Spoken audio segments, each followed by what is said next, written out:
Fala galera, aqui é o Decifrando e essa é a nossa aula 7 sobre conjuntos. Nós vamos falar sobre números reais e a reta real. Se você perdeu as aulas anteriores, clica na nossa playlist e fica aqui com a gente para aprender um pouco mais. Quantos números temos entre o 2 e o 4? E aí, pensa comigo. Bom, essa pergunta não tem só uma resposta, porque depende do conjunto numérico que eu estiver falando com você. Nós vamos falar sobre o conjunto dos números reais e para isso nós vamos fazer a reta real. Vamos ver.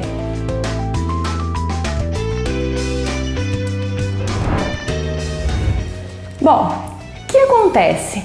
A reta real, ela é uma reta, certo?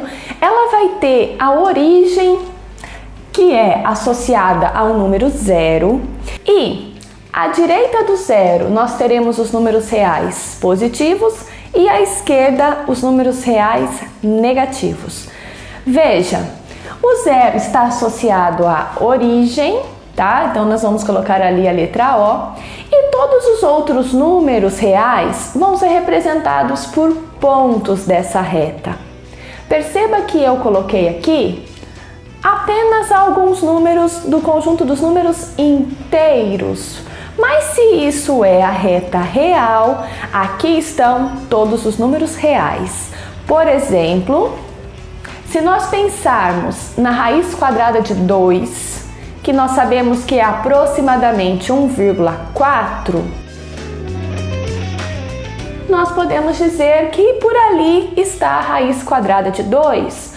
Ou ainda, eu posso colocar aqui nessa reta também um número racional, fracionário. Por exemplo, o menos meio. Posso colocar então os naturais, os inteiros, todos eles, racionais, irracionais e por isso essa é a reta real. Vamos pôr mais um aqui, o π. Um pouquinho ali depois do 3, né, no 3,14 aproximadamente, a gente tem o π também, por exemplo. Bom, e o que é muito importante?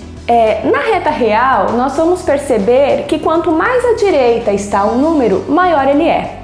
Então nós vamos usar 3 símbolos muito importantes para representar a localização dos pontos na reta real. Eles são o sinal de igualdade e 2 sinais de desigualdade, ok? Bom, eu posso dizer, por exemplo, que A é igual a B. Nesse caso, eu estou dizendo que são 2 números que estão no mesmo ponto da reta real. Posso ainda dizer que A é maior do que B. E nesse caso, significa que o A está à direita do B, está mais à frente, pensando que a reta tem esse sentido para a direita. E se eu fizer A menor do que B, significa que o A está à esquerda de B. É importante saber que esses 2 sinais de desigualdade podem vir unidos também ao sinal de igual. Como que fica? Por exemplo, eu posso dizer que o número A é maior ou igual a B? Nesse caso, eu estou dizendo que o A pode ser o próprio B ou estar à direita de B. E no caso de baixo, eu posso dizer que o A é igual a B ou que ele está à esquerda de B, certo? Vamos ver com números o que a gente está falando. Dá uma olhada, voltamos aqui na notação de conjunto que nós já vimos nas aulas anteriores. Inclusive, se você perdeu alguma dessas aulas, clica na nossa playlist, ok? Bem, esse meu conjunto A, perceba, x pertence aos reais, tal que x está entre 2 e 4, x é maior do que 2 e menor do que 4. Lembra-se que a aula começou com essa pergunta? Quantos números tem entre 2 e 4? Bem, se a pergunta for referente aos números reais, a resposta a essa pergunta é infinitos números. Isso mesmo. Se a pergunta for dentro do conjunto dos naturais ou dos inteiros, a resposta a essa pergunta é um número só, que é o 3. Mas dentro do conjunto dos números reais, você vai para infinitos números entre 2 e 4, ok? Essa notação é uma notação de conjunto. Mas eu posso utilizar também para representar esse intervalo a notação da reta real. Como é que ficaria? Veja. Nessa reta eu vou representar o intervalo determinado pelo conjunto A. Veja, o x está entre 2 e 4, tudo bem? Eu vou chamar o 2 ali e o 4. Mas como eu preciso dizer que vou considerar todos os números entre o 2 e o 4, a gente faz assim, ó. Cobrinha, cobrinha, cobrinha, ok? Mas o cuidado aqui é, não serve o número 2, nem serve o número 4. O x tem que ser maior do que o 2 e menor do que o 4. E aí, como é que a gente representa isso? Olha que genial! Como o 2 não pode estar nesse intervalo e não dá para eu dizer qual é o próximo número. Ah, então começa no 2,1? Não, não é. Por quê? Porque entre o 2 e o 2,1 tem infinitos números reais também. Olha que louco! O que nós vamos fazer então? Nós vamos como se fosse apagar o 2 e o 4. O ponto que o 2 e o 4 representam, os pontos que o 2 e o 4 representam. E aí, mas fica estranho, né? Vou deixar um buraco ali. A gente representa com uma bolinha vazia. Essa bolinha vai representar o seguinte: o intervalo não começa no 2, mas é tão perto de 2 que não dá para dizer que número é. Então a bolinha fica vazia para falar, olha, é logo após o 2, só não serve o 2. E a mesma coisa lá na outra ponta. A bolinha vazia vai dizer, é tão perto do 4 que não dá para dizer qual é o número, então diga que é 4, mas deixa a bolinha vazia para explicar que o 4 não serve, ok? E ainda, então, notação de conjunto, notação de reta e temos também a notação de intervalo real. Na notação de intervalo, nós vamos colocar os extremos desse intervalo e representar com colchetes. Veja, o meu intervalo vai do 2 até o 4. Como que nós vamos fazer? Como é um intervalo que a gente chama de aberto em 2 e aberto em 4, o colchete vai ficar virado para fora. Bem, o que nós temos aqui então? Um intervalo aberto em 2, aberto em 4, ok? Vamos fazer mais um agora que eu vou chamar de B, perceba.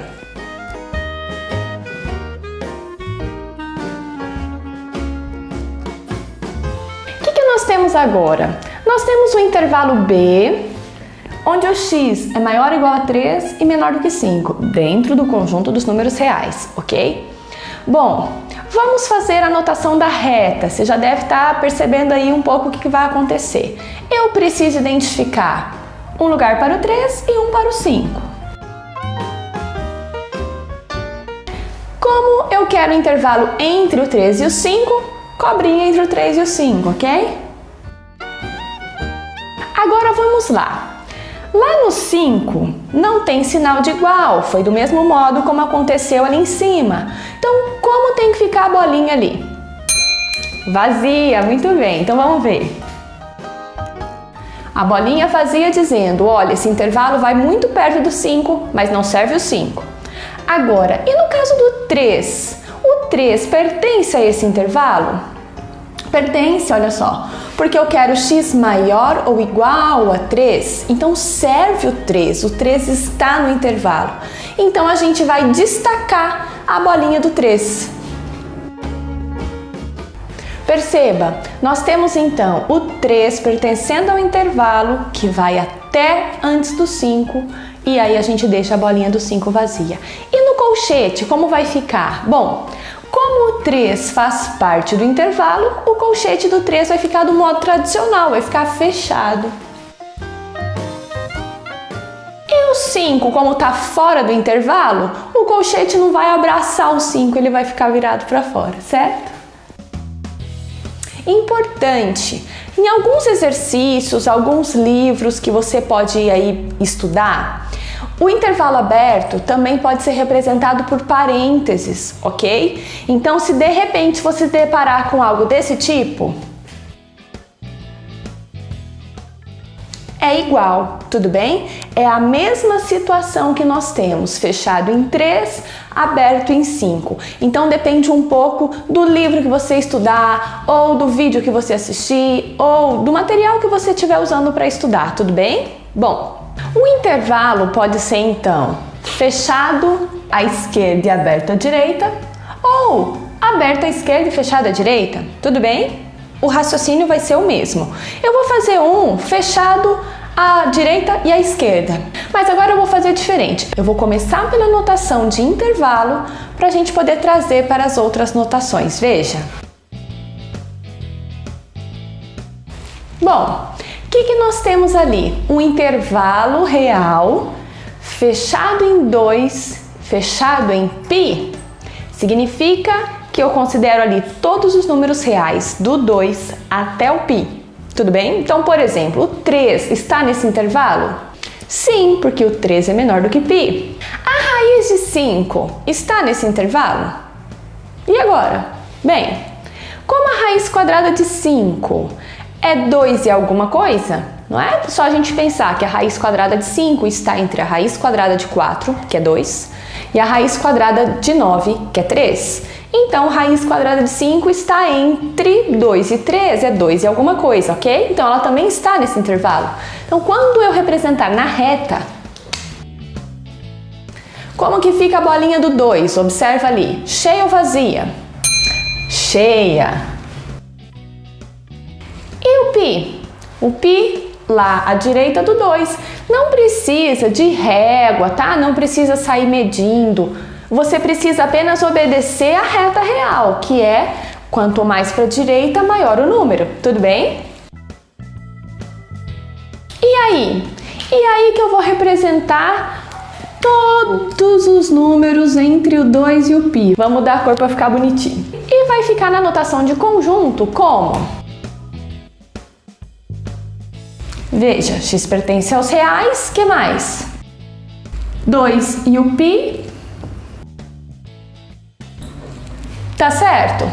Não, tá faltando, não é? Por quê? Serve o 2 e serve o π? Então eu preciso do sinal de igual nos dois casos, ok? Vamos ver agora intervalos ilimitados. O que é isso? É quando eu vou começar pela reta.